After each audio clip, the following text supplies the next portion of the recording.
Unveiling Slang. The meaning of grass up someone. Hello everyone, and welcome back to our channel. Today, we're diving into a fascinating phrase from the world of English slang. Grass up someone. This expression has intriguing origins and uses, and understanding it can add a layer of depth to your English communication skills.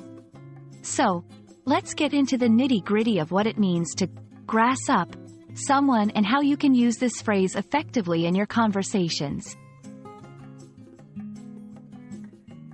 Grass up someone is a British slang term that means to inform the authorities about someone's illegal or wrongful activities, essentially turning them in.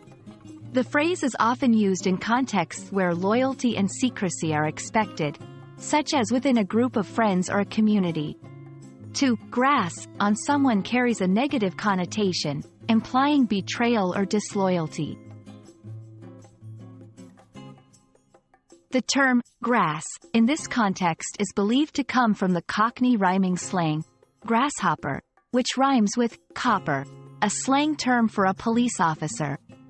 Over time, grasshopper was shortened to grass, and thus, to grass up someone means to go to the police or authorities about them. Understanding these roots can help you appreciate the cultural and linguistic richness of the phrase. Using grass up someone in your conversations can add a touch of British flair to your language, but it's important to use it appropriately. Here are some examples. I can't believe he grassed up his own brother for stealing. If anyone tries to grass me up for skipping class, there will be trouble. Remember, since the phrase has a negative connotation, it's crucial to be mindful of the context and the company you're in when using it. There are several other expressions in English that convey a similar meaning. For example, rat out, snitch, and tell on are all used to describe the act of informing on someone. Each of these has its own nuance and level of formality, but they share the common theme of betrayal or disclosure of information.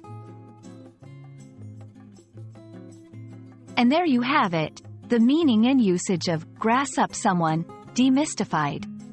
We hope this video has enlightened you and added an interesting slang term to your English vocabulary. Remember, language is not just about grammar and vocabulary, it's also about understanding the culture and nuances that come with different expressions. Thank you for watching, and we look forward to exploring more fascinating aspects of the English language with you.